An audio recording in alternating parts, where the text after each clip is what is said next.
Hello citizens, this is Councillor Gian-Carlo, Ward 9 TV Light. We're talking about cannabis today, and it seems like myself and your team Ward 9 created a situation at the end of July in the lead up to the Canada-wide legalization of cannabis on October 19th. So the background is that the City of Calgary has been significantly on the ball in terms of navigating the very weird landscape that's emerging from the federal government and then the provincial government in terms of where the rubber hits the road and where the impact on our lives is going to occur when cannabis becomes a legal substance throughout Canada. And that is, of course, on the city streets of Calgary and on the streets of every town and village and city throughout our country. Having said that, there's some very weird things coming down the pike at us, and things will be rolled out in time. And until everything's fully rolled out, there's some holes and some gaps, and there's some challenges in how we legalize cannabis on the streets of Calgary. So this July, Council made some big decisions in terms of how our general stance would be.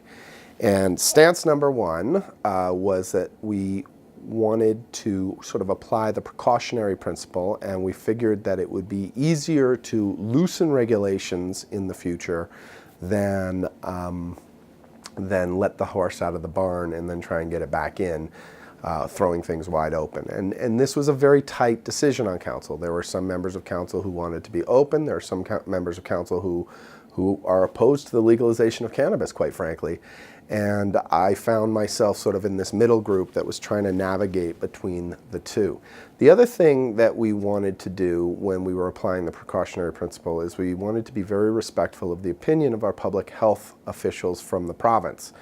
Alberta Public Health begged the provincial government to be stricter in their initial rollout of cannabis, and the provincial government demurred and suggested that it was up to municipalities to suggest how strict they were going to get. So what was coming down the pike at us from the provincial government was that basically anywhere you can legally smoke a cigarette, you would legally be able to smoke cannabis.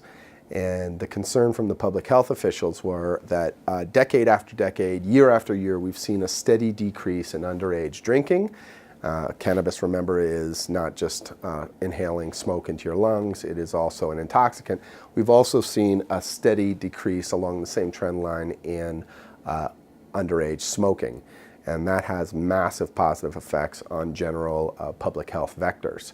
And the concern was that if you doubled or significantly increased the number of people out there modeling smoking behaviors in front of kids, that you would see an inflection in that trend line. And so applying the precautionary principle, thinking we can loosen things up later, we figured that we would ban cannabis everywhere but in the private domain. Now, obviously, there should be lounges allowed.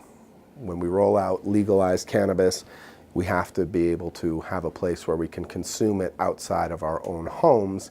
That's not coming yet. That it will only come after edibles come into play, and there's going to be a big question as to whether lounges will even allow smoking and vaping of cannabis because of its adverse health effects on the people who work in those establishments. But that will all be determined at some point in the future, and there's no means for the City of Calgary to establish lounges.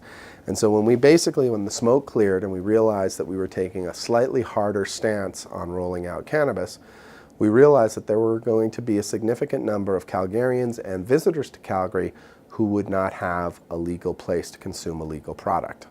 And so the idea was, as a safety release valve, that we would create a public use zone, and that we would establish some criteria, like obviously not right next to a school, not right next to someone's bedroom window, but some public place where people could use a legal product. Because if you're visiting the city and your hotel doesn't allow it, what are you going to do? If you are a renter or you live in a condo and your condo association or your rental apartment doesn't allow smoking or vaping, how are you going to legally consume? And you know, with eyes wide open and fully aware of the fact that people are currently consuming cannabis illegally, and it's not like the end of the universe, we still felt that if we were actually applying the rule of law to this question, we should create some open zones. So council approved at the end of July the criteria for locating public consumption zones, and that corresponded with a conversation your team Ward 9 was having about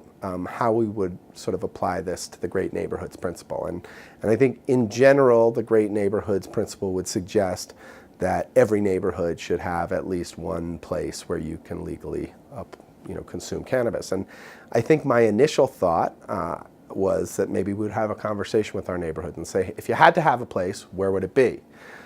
We reached out to our cannabis secretariat, or we don't have a cannabis secretariat, the province does, our cannabis team here at the City of Calgary, and we asked them whether we could sort of engage like that. And they said, well, if you're interested, we can apply the criteria to Ward 9 and we can roll it out in the beginning of September, end of August, beginning of September, so that when cannabis becomes legal on October 17th, we will have everything lined up. And I said, sure, let's see what happens.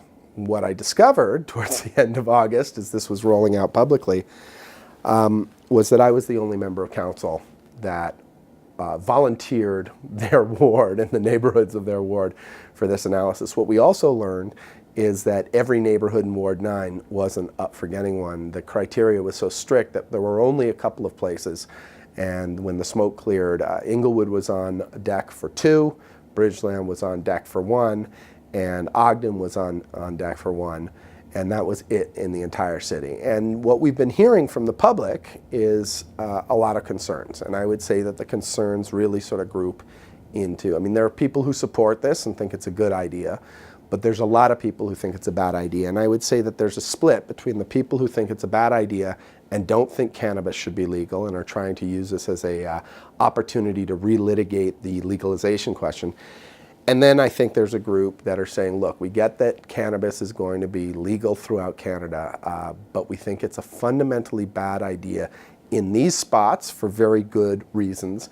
But we also think it's a very bad idea to concentrate the only public legal places into 1 or 2 places in the entire city, and those being in these neighborhoods.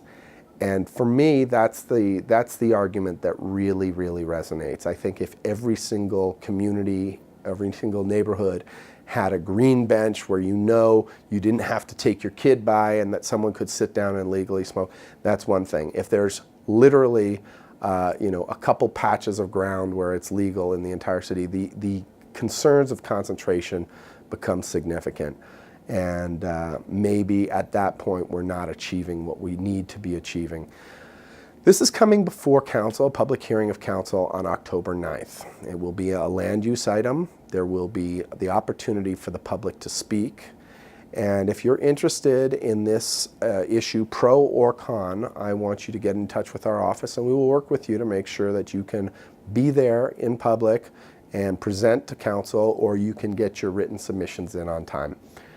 We're very interested in what you have to say. This is not about forcing things on Ward 9, but this is, one of the tough conversations about how we create a great city and how we make great neighborhoods.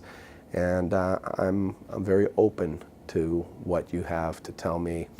Please get in touch, and I'm looking forward to hearing even more from you than I'm already hearing. Thanks so much. Councillor Gian-Carlo signing off.